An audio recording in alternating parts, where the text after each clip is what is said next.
கர்த்தருடைய பரிசுத்த நாமத்துக்கு ஸ்தோத்திரம். நான் அரக்கோணம் பகுதியிலேருந்து வரேன். என் பேர் ஸ்டெல்லா. 2 வருஷத்துக்கு முன்னாடி பையன் விருப்பம் இல்லாமல் திருமணம் பண்ணிக்கினான். 2 வருஷமாக எங்கள் ஹஸ்பண்ட் சேர்க்கவே இல்லை. அப்போ அண்ணன் வந்து நவம்பர் மாதம் 2024 அரக்கோணம் வந்திருந்தார்.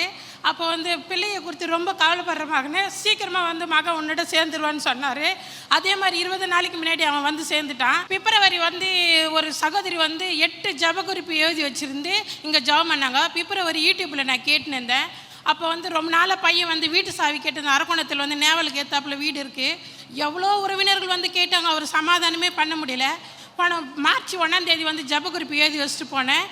இந்த திங்கக்கிழமை வந்து எதுவுமே பேசல. பையன் என்னை பார்க்கறதுக்கு வந்தால் சாவி எடுத்து என்கிட்ட கொடுத்துட்டாரு கொடுக்க சொல்லி. நாளைக்கு வந்து பையன் வந்து பால் காசுறான். அண்ணன் ஜபத்தினால கேட்டதுக்கு கடவுளுக்கு ஸ்தோத்திரம் சொல்கிறேன். இனிய சாட்சியாக நிறுத்தினேன் தேவனுக்கு கொடான கொடி ஸ்தோத்திரம். நவம்பர் மாதம் மகளுக்கு திருமணம் வச்சுருந்தேன். அக்டோபர் மாதம் வந்து பிரதர்கிட்ட ஜெபம் பண்ணேன். என்கிட்ட சுத்தமாக பணம் இல்லைன்னு சொல்லிட்டு பிரதர்கிட்ட ஜெபம் பண்ணேன். அவங்க சொன்னாங்க எவ்வளோ மகள் இருக்குன்னு சொன்னாங்க. என்கிட்ட 90,000 ரூபா தான் இருக்குது. திருநெல்வேலியில் கல்யாணம். இங்கேருந்து எல்லாத்தையும் திருநெல்வேலியில் கூட்டிகிட்டு போயிட்டு கல்யாணம் முடிச்சு திருப்பி ரிசப்ஷன் இங்கே சென்னைக்கு கூட்டிகிட்டு வரணும். அப்போ என்கிட்ட இருக்கிற அமௌண்ட்டு தான் இவ்வளோ தான் அமௌண்ட் இருக்கிற பிரதர்னு சொன்னேன். அப்போ அவங்க சொன்னாங்க மகள் நீ கவலைப்படாது, நீ இருக்கிறது நீ மீதி எடுப்பாயின்னு சொன்னாங்க. எனக்கு பிரமிக்கத்தக்க இருந்துச்சு. அந்த வசனத்தை பிடிச்சி நான் அதிகாலையில் இருந்துச்சு 4 மணிக்கு ஜெபம் பண்ணுவேன். அப்போ நான் சொல்லுவேன், ஏசப்பா நீங்கள் கொடுத்த வார்த்தை ஆண்டவர் இது, நீங்கள் இருக்கிறத மீதி எடுப்பேன்னு சொன்னீங்களே, நீ கடன் கொடுப்பா, நீ கடன் வாங்காத இருக்கு, நான் கடன் வாங்க மாட்டேன் ஏசப்பா, நீங்கள் தான் திருமண காரியத்தை எப்படி நடத்தி கொடுக்கணும்னு சொல்லி நான் ஜெபம் பண்ணேன். அதே மாதிரி இங்கே திருநெல்வேலிக்கு எல்லாரும் கூட்டிகிட்டு வந்து திருமணம் நடத்தி சத்திரம் முடிச்செல்லாம் நடத்தி மீதி என் கையில் எவ்வளோ இருந்துச்சு 10,000 மீதி. அந்த 90,000 10,000 இருக்கேன். நான் தேவன் எனக்கு உதவி செய்தார். எனக்கு செபிச்ச என் தேவனுக்கு கொடான கொடி ஸ்தோத்திரம். என் பேர் நிர்மலா. சென்னை வேப்பம்பட்டிலேருந்து நான் வரேன். போன வருஷம் ஜூன் மாதம் 1 நான் ஜெபம் பண்ணிட்டு போனேன் மகன் திருமணத்துக்காக. அப்படியே ஒரு வருஷமாக அன்பரின் பாதத்தில் நான் ஜெபம் பண்ணிக்கிட்டே இருக்கும்பொழுது ஏசப்பா எனக்கு போன மாதம் ஏப்ரல் 25 ஆண்டவர் மகனுக்கு நிச்சயதார்த்தத்தை ஏற்படுத்தி கொடுத்துருக்கிறாரு. அதே போல் செப்டம்பர் 4 திருமணத்தை ஆயத்த பண்ணி கொடுத்துருக்கிறாரு. ஜெபிச்ச ஐயாவுக்காக ஆண்டவருக்கு நான் கொடா கொடி ஸ்தோத்திரம் சொல்கிறேன். கத்திரநாமத்துக்கு ஸ்தோத்திரம். நான் வந்து வில்லிவாக்கத்துலேருந்து வரேன். என்னுடைய மருமகளுக்கு நல்லபடியாக பிரசவம் கொடுத்தாரு ஆண்டவர். நல்லபடியாக குழந்தை பிறந்தது. அதேமாரி என் பேரன் வந்து 2.25 வயசாகுது. அவனுக்கு பேச்சே வரல. அவனுக்கு என்ன சொன்னாலும் பேச மாட்டேன்றான், சாப்பிட மாட்டேன்றான், எதுவுமே பண்ணுறான். அன்பரின் பாதத்தில் ஒரு நாள் வந்து ஜெபிங்கோ, கடவுள் எல்லாம் உங்களுக்கு நல்ல விடுதலை கொடுப்பாருன்னு சொல்லி ஐயா யூடியூப்பில் பார்ப்பேன். நான் காலையில் 6 மணிக்கு நான் ப்ரேயர் பண்ணுவேன். இதுமாரி ஐயா உனக்கு வந்து ரெட்டிப்பான சந்தோஷம் கர்த்தர் உங்களுக்கு கொடுப்பாரு, நீங்கள் கவலைப்படாதீங்கன்னு ஒவ்வொரு நாளும் ஐயா ஜெபத்தை நான் கேட்குறேன். நான் காலையிலே வேலைக்கு போகும்போது வரும்போது ஜெபம் பண்ணுறேன். அதேமாரி இப்போ எனக்கு வந்து கர்ப்பப்பையிலும் கட்டிக்க சொன்னாங்க டாக்டர். எனக்கு கர்ப்பப்பையிலேருந்து கட்டி அதுலேருந்து எனக்கு விடுதலை கொடுத்தாரு. ஆண்டவருக்கு கொடான கொடி ஸ்தோத்திரம். ஆண்டவருக்கு நன்றி.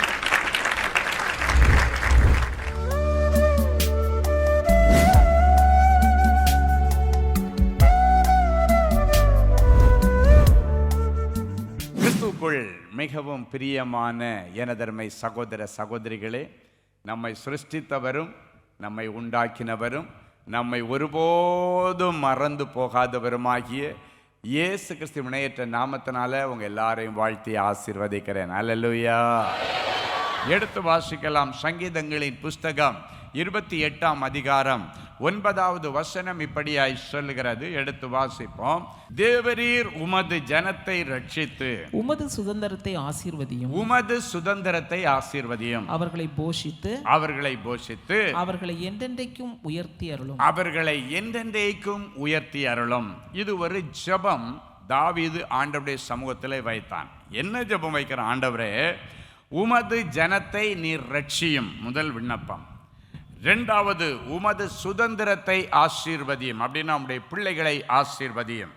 3வது அவர்களை நீர் போஷித்தருளும் என்று சொல்லுகிறான்.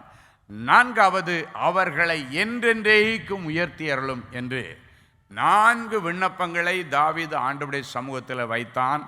அந்த ஜெபம்தான் இந்த நாட்களிலே நம்முடைய ஜெபமாக ஆண்டவருடைய சமூகத்தில் போகிறது. இந்த ஜெபம்தான் இன்றைக்கு உங்களுக்கு அற்புதங்களை செய்தவர். அன்றைக்கு யாபேஸ் ஆண்டவரிடத்தில் ஒரு ஜெபம் பண்ணினான். தேவரீர் என்னை ஆசீர்வதியும், என் எல்லைகளை எல்லாம் விரிவாக்கும், உமது கரம் என் கூடவே இருக்கட்டும், தீங்கு என்னை துக்கப்படுத்தாதபடிக்கு அதற்கு விலக்கி காத்து கொள்ளும் என்று யாபேஸ் வேண்டினான். ஆண்டவர் அதை அவனுக்கு அப்படியே கொடுத்தாராம். அவன் வேண்டினதை அப்படியே கொடுத்தாராம். ஒன்றும் கூட்டவோ குறைக்கவோ இல்லை, அப்படியே செய்தார். அதன் நிமித்தம் அவமானத்தோடு இருந்த யாபேஸ் கனப்படுத்தப்பட்டான் என்று வேதம் சொல்லுகிறது. அப்போ பாருங்க, நம்முடைய உள்ளத்திலிருந்து ஆண்டவரிடத்தில் மனம் விட்டு பேசும் பொழுது அதுதான் ஜெபமாக தேவ சமூகத்திலே போகிறது. இன்றைக்கு உங்களுடைய சார்பிலே ஆவியானவரிடத்தில் இந்த ஜெபத்தை உங்களுக்காக செய்தியாக கொண்டு வர சொன்னார். இந்த ஜெபத்தினுடைய ஆசீர்வாதங்களை என் பிள்ளைகளுக்கு நான் கொடுக்க போகிறேன். இதை என் பிள்ளைகளுக்கு ஒரு செய்தி வடிவிலே நீ கொடுத்து, நீ என்னெல்லாம் வார்த்தை சொல்லி என் பிள்ளைகளை ஆசீர்வதிப்பாயோ அத்த ஆசீர்வாதங்கள் எல்லாவற்றையும் என் பிள்ளைகளுக்கு நிறைவேற்றுவேன் என்று ஆண்டவர் எனக்கு உத்தரவாதம் கொடுத்து, அதில் ஒரு நல்ல கேரண்டி கொடுத்து, என்னை அபிஷேகம் பண்ணி இந்த வார்த்தைகளை உங்கள் வாழ்க்கையில் ஆக்டிவேட் பண்ணி தொடங்கி வைப்பதற்காக அனுப்பி வைத்திருக்கிறார். ஆண்டவர் அன்றைக்கு இஸ்ரவேல் ஜனங்களை ரட்சிக்கும்படிக்கு மோசேயை அபிஷேகம் பண்ணி அனுப்பினார். ரட்சிக்க கூடாதபடிக்கு நிறைய தடைகள் இருந்தது. பார்வோன் ராஜா அதுக்கு வழி கொடுக்கல. அங்க இருக்கிற ஜனங்களுடைய இருதயத்தின் கடினம், அங்க இருக்கிற இராணுவ வீரர்களுடைய கொடுமையான காரியங்கள் அதை நிகழ்த்த முடியாதபடிக்கு இருந்தாலும் ஆண்டவரால் அவன் அபிஷேகம் பண்ணப்பட்டு போனபடியினாலே அவை எல்லாவற்றையும் தாண்டி அவர்களை அந்த பட்டணத்திலிருந்து, அந்த எகிப்திலிருந்து ரட்சித்து என் ஆண்டவருக்காக கொள்ளை பொருளாய் கொண்டு வந்தான் என்று வேதத்திலே நாம் வாசிக்கிறோம். நிறைய தடைகள் வந்தது. இந்த உலகத்தில் ஒரு மனுஷனுக்கு தடை முதல்ல எதில் வரன்னா ரட்சிப்பு என்கிற அனுபவத்தில் தான் வரும். ஏன்னா ரட்சிப்புன்ற அனுபவம் ஒரு மனுஷனுக்கு வந்துருச்சுன்னா அதை தொடர்ந்து சங்கிலி தொடர் மாதிரி ஆசீர்வாதங்கள் பின்னால் வந்துக்கிட்டே இருக்கும். ஏன்னா வசனம் சொல்லுகிறது அல்லவா, தேவனுடைய ராஜ்யத்திற்கும் நீதிக்கும் ஏற்றதை நீ தேடும் பொழுது மீதி எல்லாம் சங்கிலி தொடர் மாதிரி உன் வீட்டுக்கு உன் பின்னால் வந்துக்கிட்டே இருக்கும்னு ஆண்டவர் சொல்லுகிறார். என் அன்பு தேவனுடைய பிள்ளைகளே, இன்றைக்கு முதலாவது ஆண்டவர் சொல்லுகிற காரியம், தமது ஜனத்தை அவர் ரட்சிக்க ஆசைப்பட்டு வருகிறார். உன் குடும்பத்தை, உன் பிள்ளைகளை, உன்னுடைய சொந்த பந்தங்களை ஆண்டவர் ரட்சிக்கும்படிக்கு ஆண்டவர் இன்றைக்கு வந்திருக்கிறார். பாவத்திலிருந்தும் ரட்சிப்பார், சாபத்திலிருந்து ரட்சிப்பார், விபத்துக்களிலிருந்து ரட்சிப்பார், வியாதியிலிருந்து ரட்சிப்பார், எல்லா அவமானங்களிலிருந்து ரட்சிப்பு. முதலாவது இந்த நாள் ஒரு விமோச்சனத்தின் நாள், மீட்பின் நாள், ரட்சிப்பின் நாள். எதிலெல்லாம் உனக்கு விமோச்சனம் கிடைக்கலன்னு கண்ணீரோடு வந்திருக்கிறாயோ அந்த காரியங்களிலே ஆண்டவர் உனக்கு விமோச்சனம் கொடுக்கிற நாள். ஒரு முறை ஒரு தாயார் வந்து சொன்னாங்க, என் பிள்ளையே என்ன ரொம்ப தப்பான கெட்ட வார்த்தை அப்படின்னு. அவங்க தாய் தவறாக நடக்கிறவங்களை எப்படி பேசுவாங்களோ அதே மாதிரி சொந்த பிள்ளை அந்த தாயை தப்பாக பேசுகிறான், தப்பான கெட்ட வார்த்தை பேசுகிறான் சொல்லிட்டு அவங்களே சொல்கிறாங்க. சில நேரங்கள் அதை நினச்சி, ஆண்டவரே நான் என் ஆண்டவருக்கும் என் புருஷனுக்கும் எவ்வளவு உத்தமமாய் நான் நடக்கிறேன், ஆனால் என் பிள்ளை இப்படி தப்பாக பேசுகிறானே, இவ்வளோ பெரிய கெட்ட வார்த்தை அவன் பேசுகிறானே என்று என் இருதயம் அழும். என்ன அறியாமலே அழும். ஆனாலும் கண்ணீரை தொடச்சிட்டு சொல்லுவாங்களே, ஆண்டவரே நான் அழுதா என் பிள்ளைக்கு அது சாபமாக மாறிடும், என் பிள்ளை தெரியாமல் சொல்லிட்டான், என் பிள்ளைய மன்னிங்க ஆண்டவரே, அவன் இந்த வார்த்தைக்கு என்ன அர்த்தம்னு தெரிஞ்சு சொல்கிறானோ தெரியாமல் சொல்கிறானோ எனக்கு தெரியாது, நான் அழுதா அது என் பிள்ளைக்கு கண்ணீராக மாறிடும், நான் பெத்த பிள்ளை தானே ஆண்டவரே நீங்கள் மன்னிச்சு விட்டுருங்கன்னு அந்த தாயார் அடிக்கடி அழுகிறதும் மன்னிக்கிறதும் அழுகிறதும் மன்னிக்கிறதுமாய் காலங்கள் போய்கொண்டு இருந்தது. இந்த தாய் சொன்னாங்க, எப்படி இதுக்கு ஒரு விடிவு காலம் வரும்? தூஷண வார்த்தைகளின் உச்ச கட்டத்தில் அவன் இருக்கிறான். நான் கேட்டேன், அவங்க அப்பா எப்பமாவது அப்படி பேசுகிற பழக்கம் உண்டா? அவங்க சொன்னாங்க, அவர் வாய் திறந்து சத்தமாக கூட எந்த ஒரு வார்த்தையும் பேச மாட்டான், அமைதியான மனுஷன். அவருக்கா இப்படி ஒரு பிள்ளை என்று நான் நினைக்கும் பொழுது என்னுடைய இருதயமெல்லாம் நொறுங்கி போகிறார். என்னுடைய நண்பர்களிடத்திலிருந்து இதெல்லாம் படிச்சுட்டு வந்துட்டான் என்று சொல்லி அந்த தாய் அழுததை நினைத்தேன். நான் கேட்டேன், இன்னைக்கு ஆண்டவர் உங்ககிட்ட முன்னால் வந்து நின்று கேட்குறாரு, இப்போ உங்களுக்கு என்ன வேணும்னு கேட்டார். அப்போ அந்த தாய் சொன்னாங்க, எனக்கு ஒன்றும் வேண்டாம், என் பிள்ளை ரட்சிக்கப்பட்டா போதும், என் பிள்ளை ஆண்டவருடைய நாமத்தை உயர்த்தும்படி ஆலயத்துக்கு வரணும், சர்ச்சுக்கு வரமாட்டேன்றான், ஊரெல்லாம் சுற்றி தெரிகிறான், வாழ்க்கையை பாழாக்கிட்டு இருக்கிறான், பாழடைஞ்சு கிடக்கிற என் பிள்ளையுடைய வாழ்க்கையை ஆண்டவர் தேர்தல் அடைய செய்தார், அதை விட எனக்கு வேற ஒன்றுமே வேண்டாயா என்று கேட்டார்கள். அப்பொழுது நான் ஆண்டவரிடத்தில் சொன்னேன், ஆண்டவரே இந்த விண்ணப்பம் உடைய பார்வையிலே பிரீதியாக இருக்கிறதுனாலே இது நியாயமான விண்ணப்பம் தானே, என் மகள் பொண்ணை கேட்கல, பொருளை கேட்கல, அவனுக்கு வேலை கேட்கல, அவனுக்கு சொத்து தாங்கன்னு கேட்கல. என் பிள்ளையுடைய ஆத்மாவை ரட்சியும் என்று தானே கேட்குறாங்க. என் பிள்ளை எனக்கு பிள்ளையா மீட்டு தாங்கன்னு தானே கேட்குறாங்க. ஆண்டவரே, இது உம்முடைய பார்வையில் பிரீதியானது தானே.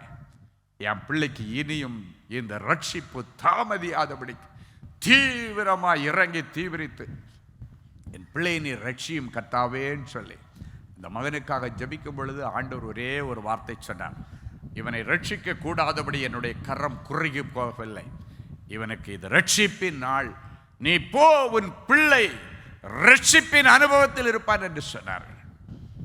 ஒரே வார்த்தை தான் ஆண்டவர் சொன்னார். அந்த தாயார் சந்தோஷமா வீட்டுக்கு போனாங்க. போகும்போது என்னை பார்த்து அந்த வாசல் வரைக்கும் போன திரும்பி வந்து கேட்குறாங்க, ஐயா இது எப்போ நடக்கும் அப்படின்னு கேட்டாங்க. நீ போ, நடக்கன்னு ஆண்டவர் சொல்லிட்டார். அப்படின்னா இம்மீடியட்டாக இன்னைக்கு ஆண்டவர் இந்த காரியத்தில் ஒரு அற்புதத்தை செய்வார். ஏன்னா இப்போ நீ கண்ணீர் வடித்த இடம் கர்த்தருடைய அடைக்கல பட்டணம். ஆண்டவரிடத்தில் கண்ணீர் வடிச்சிட்டல, ஆண்டவர் பார்த்து கொள்ளுவார். போயிட்டான். என் அன்பு தேவனுடைய பிள்ளைகளே, ரட்சிப்பு எந்த ரூபத்தில் வேண்டுமானாலும் வரலாம், யார் மூலமாகவும் வரலாம். என்ன நடந்ததுன்னா, இவனுக்கு ரொம்ப நெருக்கமான ஒரு ஃப்ரெண்டு, ஒரு பொண்ணு, ஒரு தோழி. அந்த தோழி மூலமாக இவனுக்குள்ள ரட்சிப்பு வருது. எப்படி வருதுன்னா, இவன் அந்த தோழி நின்றுட்டு இருக்கிற நேரத்தில் இவன் யார்கிட்டையோ அவங்க அம்மாவை கெட்ட வார்த்தை போட்டு பேசுகிற மாதிரி கோபத்தில் யார்கிட்டையோ பேசிகிட்டு இருந்தான். அந்த பகல் சொல்கிறா, இப்படியெல்லாம் நீ கெட்ட வார்த்தை பேசினீன்னா நம்ம ரெண்டு பேருக்குள்ள எந்த ஃப்ரெண்ட்ஷிப்பும் இருக்காது. தவறான காதல் அல்ல, நல்ல ஒரு ஃப்ரெண்ட்ஷிப். அந்த மகளோடு கூட படிக்கிற ஒரு பிள்ளை அவள் சொல்கிறா, நீ இவ்வளவு கேவலமானவனா, இப்படியெல்லாமா வார்த்தை பேசுவேன், இப்படியெல்லாம் பேசுகிறவன்ட்ட நான் ஃப்ரெண்ட்ஷிப் வச்சிருக்கிறேன்னு சொல்லி நான் வெக்கப்படுறேன். இதுக்கு மேலே எப்படி பேசினேன்னா உன் ஃப்ரெண்ட்ஷிப்பே எனக்கு வேண்டாம். இந்த ஒரே வார்த்தையில் பாருங்க, அவன் ரட்சிக்கப்பட்டான். எம்மா இது இவ்வளோ பெரிய மோசமான வார்த்தையா? நான் பலமுறை எங்கள் அம்மாவை பேசியிருக்கேன்.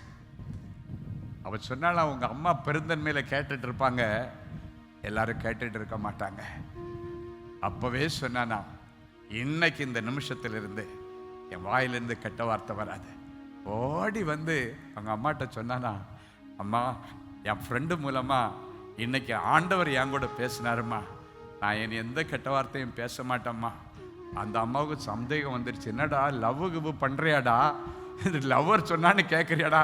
இல்லைம்மா, அவர் ரொம்ப நல்லவம்மா, அவர் ரொம்ப நல்லவ. அவர் சொல்லும் பொழுது இப்படி கேவலமான ஒருத்தன் கூட எனக்கு ஃப்ரெண்ட்ஷிப் இருக்குன்னு நினைக்கும் பொழுது எனக்கு வேதனையா இருக்கிறது, எனக்கு அவமானமா இருக்குன்னு சொன்னா. அம்மா, அப்போ உங்க மனசு எவ்வளோ வேதனைப்பட்டிருக்குமா, இன்னிலிருந்து நான் பேச மாட்டேன். அன்றைக்கு தீர்மானம் எடுத்தான், ஆலயத்திற்கு போக ஆரம்பித்தான். இன்னைக்கு அவன் ஆண்டவர் ஒரு குணசாலியாக கூடாரவாசியாக வச்சிருக்கிறாங்க. அல்லேலூயா. இந்த மாசமும் மீட்டிங் வரும்போது அவங்க அம்மாவும் அவன் தான் கையை பிடிச்சி கூப்பிட்டு வந்த அன்பரின் பாதத்தில் மீட்டிங்கில் அவனே படியில் கூட நின்று ஏற்றி அழைச்சிட்டு வர்றதை பார்க்கும் பொழுது எவ்வளோ பெரிய சந்தோஷம். அதுதான் பெரிய ஆசீர்வாதம். அந்த ரட்சிப்பு தான் பெரிய ஆசீர்வாதம். எனவே தான் தாவீது கேட்கிற, ஆண்டவரே உமது ஜனத்தை நீர் ரட்சியும் என்று சொல்லுகிறார். உங்க ஜனங்களுடைய பாவங்களை நீர் மன்னியும், அக்கிரமங்களை மன்னியும். ஒரு மனுஷன் பாவத்தோடு இருக்கும் பொழுது அவன் மரித்தால் அவன் நித்திய அக்கினிக்கு போய்விடுவான். அவன் எவ்வளவு வேண்டுமானாலும் நல்ல காரியங்கள் செய்திருக்கலாம், எவ்வளவு வேண்டுமானாலும் புண்ணியங்கள் செய்திருக்கலாம். அத்தனை புண்ணியங்களும் ஒரு சின்ன பாவத்தின் நிமித்தம் பெரிய பரலோக மேன்மையை இழக்க வைத்துவிடும். இன்றைக்கு தேவனுடைய பிள்ளைகளாகிய நீங்கள் ஒரு தீர்மானம் எடுக்கணும். ஆண்டவரே, மண்ணுக்காக மாணிக்கத்தை நான் விட மாட்டேன். ஆண்டவரே, இந்த மண்ணுக்காக, மண்ணின் செல்வங்களுக்காக, மண்ணின் இச்சைகளுக்காக ஒரு நாள் மாணிக்கமாகி என் இயேசுவை நான் விட்டுற மாட்டேன் ஆண்டவரேன்னு சொல்லி ஆண்டவரை உறுதியா பற்றி பிடிச்சுக்க. இந்த மண்ணுக்காக, பெண்ணுக்காக, செல்வங்களுக்காக அநேக நேரங்களிலே நம்முடைய பரிசுத்தத்தை நாம் இழந்து போகிறோம். இன்னைக்கு ஆண்டவர் சொல்றாரு, ஏது நடந்தாலும் சரி என் ஆண்டவருக்காக எல்லாவற்றையும் நஷ்டமும் குப்பையும் என்று எண்ணினேன் என்று அழகாக அப்போஸ்தலன் பவுல் சொல்லுகிறார். அந்த அனுபவம் இன்னைக்கு நமக்கு வேணும். நம்ம இங்க கண்ணை மூடுனா பரலோகத்தில் இயேசு அவங்களை ரிசீவ் பண்ண கையை விரிச்சிட்டு நிற்கணும், வா மகளேன்னு சொல்லி உனக்காக நான் ஆதியிலிருந்து ஆயத்தம் பண்ணி வைத்திருக்கிற சிங்கார மாளிகையில என்ஜாய் பண்ண வான்னு சொல்லி கூப்பிடத்தக்கதாக இன்னைக்கு ஆண்டவர் உங்களிடத்துல ஒரு விசேஷித்த மன மாற்றத்தின் நீரூற்றை ஆண்டவர் எதிர்பார்க்கிறார். அல்லேலூயா.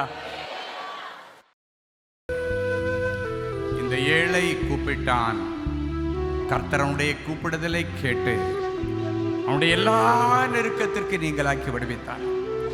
தாவீது ஆண்டவரை நோக்கி கூப்பிட்டான், ஆண்டவரே இந்த ஜனத்தை நீர் ரட்சியும், எங்கள் சுதந்திரத்தை நீர் காப்பாற்றும், எங்கள் சுதந்திரத்தை நீர் போஷித்தருளும், எங்கள் சுதந்திரத்தை உயர்த்தி அழகுவாரும். அவன் கூப்பிட்ட அந்த ஜெபத்திற்கு அப்படியே பதில் கொடுத்த தேவனே, அதே ஜெபத்தை நாங்களும் உடைய சமூகத்திலே நம்பிக்கையோடு சொல்லுகிறோம். தேவரீர் எங்கள் குடும்பத்தை ரட்சியும். ஆண்டவரே, இந்த குடும்பத்தில் என் பிள்ளைகளுடைய வீட்டில் யாரெல்லாம் என்ன ரட்சிக்கப்படலையோ அத்தனை பிள்ளைகளையும் ஆண்டவர் இன்றைக்கு தொடரும். ஒருவேளை நாங்க சாட்சியில கேட்டது போல வீட்டில் புருஷன் உதாசீன வார்த்தைகளை பேசுகிறவராய் இருக்கலாம், பிள்ளைகள் தவறான கெட்ட வார்த்தைகள் பேசுகிறவர்களாய் இருக்கலாம், கெட்ட வழியிலே நடக்கிறவர்களாய் இருக்கலாம். அவர்கள் மேல் நம்முடைய ரட்சிப்பின் சால்வையை நாங்கள் போர்த்தி ஜெபித்து அவர்களுக்காக விண்ணப்பம் பண்ணுகிறோம். ஆண்டவரே, இவர்களை நீ ரட்சியும். உங்க வீட்டில் யாரெல்லாம் ரட்சிக்கப்படலையோ அவங்களை உங்க கண்களுக்கு முன்பாக கொண்டு வந்து அவர்கள் மேல இயேசு சுவாமியுடைய அம்பரா துணியை மூடுகிறதை உங்களுடைய விசுவாச கண்கள்ல பாருங்க. அவர் உங்கள் நாவை ஆண்டவருடைய துலுக்கமான அம்பாக்கி, கூர்மையான அம்பாக்கி, கெட்ட வார்த்தைகள் பேசின அந்த நாவை உம்முடைய கூர்மையான அம்பை வைத்து அக்கினி குரடை வைத்து தொட்டு அதை பரிசுத்தப்படுத்தி உம்முடைய அம்பரா துணியினால் அவர்களை மூடி ரட்சித்துக் கொள்ளும். உமோடு அவர்களை இணைந்து ஓட வைப்பீராக. அவருடைய இருதயமாகிய சிங்காசனத்தில் நீர் அமர்ந்து இனி வாழ்கிறது நான் அல்ல, கிறிஸ்துவே எனக்குள்ளே பிழைத்திருக்கிறார் என்று அவர்களாய் சொல்லத்தக்கதாக ஒரு பெரிய மாற்றத்தை தான். இவர்கள் குடும்பத்தின் மீது இருக்கிற எல்லா சாபக்கட்டுகளை ஆண்டவர் சிலுவிலே சுமந்து தீர்த்தீர். உமக்கு நன்றி. இந்த சாபங்கள் எல்லாம் இனி ஆசீர்வாதமாய் மாறட்டும். அந்த சுதந்திரத்தை இனி நீர் காப்பாற்றும். நீர் ரட்சித்த அந்த சுதந்திரத்தை இனி நீரே காப்பாற்றுவீராக. இயேசுவின் மூலம் பிதாவே, ஆமென். கிறிஸ்துவுக்குள் அன்பானவர்களே, ஆண்டவராகிய இயேசு கிறிஸ்துவின் இனிய நாமத்தில் அன்பின் வாழ்த்துக்கள்.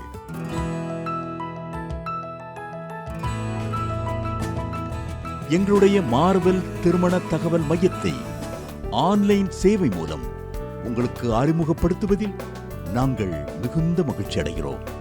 எங்களது மார்வெல் திருமண மையம் கிறிஸ்தவ குடும்பத்தில் திருமணத்திற்கு ஆயத்தமாயிருப்பவர்கள் தங்களுக்கு ஏற்ற வாழ்க்கை துணையை தேர்ந்தெடுக்க சிறந்த திருமண சேவை மையமாக இருக்கிறது. மேலும் மார்வெல் திருமண தகவல் மையத்தில் நீங்கள் பதிவு செய்வதற்கு எங்களது இணையதள முகவரி www.marvelmatrimony.com மற்றும் அலைபேசி எண் 7824855999 என்ற எண்ணிற்கு தொடர்பு கொள்ளலாம். சென்னை, நாகர்கோவில் மற்றும் மும்பை நகரில் உள்ளவர்கள் பதிவு செய்ய விரும்பினால் கீழ்க்கண்ட விலாசங்களில் உள்ள எங்களது அலுவலகங்களோடு தொடர்பு கொள்ளலாம். Email info@marvelmatrimony.com. ஆண்டவர்தாமே உங்களை அளவில்லாமல் ஆசீர்வதிப்பாராக. ஜெனசிஸ் கிரியேஷன்ஸ் மீடியா அகாடமியில் 3 மாதங்களில் தொழிற்கல்வி சான்றிதழோடு video editing, videography, photography, drone piloting, studio recording, Photoshop, live streaming, live video mixing and live sound mixing ஆகிய தொழிற்கல்விகள் பயிற்றுவிக்கப்படுகிறது. புது தொழில் நுணுக்கங்களுடன் குறைவான கட்டணத்தில் நிறைவான தொழிற்கல்வி பெற்றுக்கொள்ள உங்கள் எதிர்கால கனவை நினைவாக்க எங்களது ஜெனசிஸ் கிரியேஷன்ஸை இன்றே தொடர்பு கொள்ளுங்கள். மேலும் விவரங்களுக்கு 7824850999 என்ற எண்ணை தொடர்பு கொள்ளுங்கள். அன்பு தேவனுடைய பிள்ளைகளே, இந்நிகழ்ச்சியின் மூலம் நீங்கள் பெற்றுக்கொண்ட ஆசீர்வாதங்களையும் உங்கள் ஜெப விண்ணப்பங்களையும் அனுப்ப வேண்டிய முகவரி தேவனின் அன்பு ஊழியங்கள், எண் 340B பார் 1A 3B1 Vinayak avenue, OMR road, Okkiyam, Thoraipakkam, Chennai 600097. இது இந்தியன் ஆயில் பெட்ரோல் பங்க் எதிரில் அமைந்துள்ளது மற்றும் காக்னிசன்ட் டெக்னாலஜி சொல்யூஷன்ஸ் அருகிலும் அமைந்துள்ளது. மின்னஞ்சல் prayer@godsloveministries.co.in. எங்களது இணையதளம் www.godsloveministries.co.in. மேலும் 24 மணி நேர ஜெப உதவிக்கு 044-5447-999 மற்றும் 9941950999 என்ற எண்களுக்கு தொடர்பு கொள்ளுங்கள். கர்த்தர் தாமே உங்களை ஆசீர்வதிப்பாராக.